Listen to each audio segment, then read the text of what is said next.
में हैं, इनसे तमाम मुद्दों पर बातें होंगी। आज मऊ में इनका कार्यक्रम था, आखिर किस लिए कार्यक्रम रखा गया था, जो बड़े दूर से चलकर ये मऊ में आए हैं। तो स्वागत है सर हमारे चैनल पे। धन्यवाद। सर आज मऊ में आए हैं, किस तरह का कार्यक्रम रहा?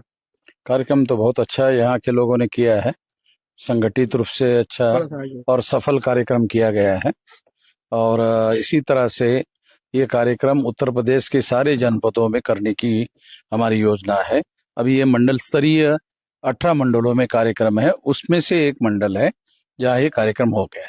सर देखा जाए तो लखनऊ में जो बहन जी की बहुत बड़ी रैली थी, रैली से पहले बहुजन समाज में ये समाज के लोग ये सोच रहे थे कि चंद्रशेखर आजाद जी और बहन जी एक साथ आएंगे। आखिर सर आपको समाज क्यों नहीं आपको साथ में सोचता है?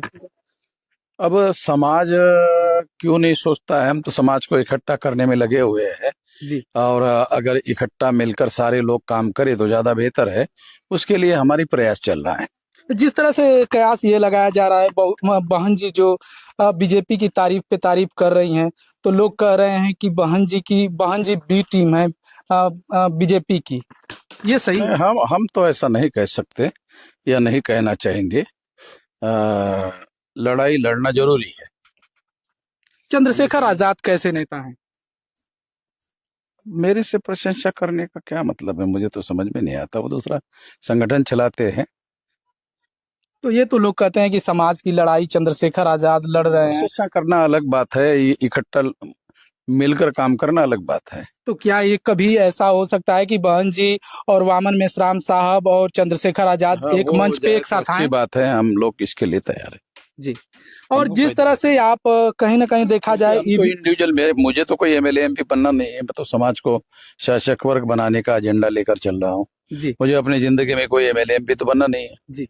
अगर देखा जाए सर तो कहीं ना कहीं ईवीएम के मुद्दे पर आप हमेशा आवाज उठाते रहते हैं हर कार्यक्रमों में। तो क्या ईवीएम के जिस तरह से राहुल गांधी भी आवाज उठा रहे हैं, वोट चोर गद्दी छोड़ के नारे लगा रहे हैं, तो असली लड़ाई कौन लड़ रहा है ईवीएम के लिए? वो तो मीडिया वाले उनको दिखाते हैं, हमको तो दिखाते नहीं है। हम तो अपना सोशल मीडिया में अपनी आवाज उठाते हैं। ये तो लड़ाई हमने शुरू की है। तो क्या सच्चाई है ईवीएम से चोरी हो रहा है? होती है। तो ये उसके बहुत तमाम सारे सबूत अभी सुप्रीम कोर्ट ने जी ये ग्राम पंचायत के चुनाव का मामला सामने आया, जहां बीजेपी का सरपंच जीत गया था, वहां सुप्रीम कोर्ट के सामने मामला गया तो जीता हुआ सरपंच जो बीजेपी का वो हार गया और जो हारा हुआ था वो जीत गया।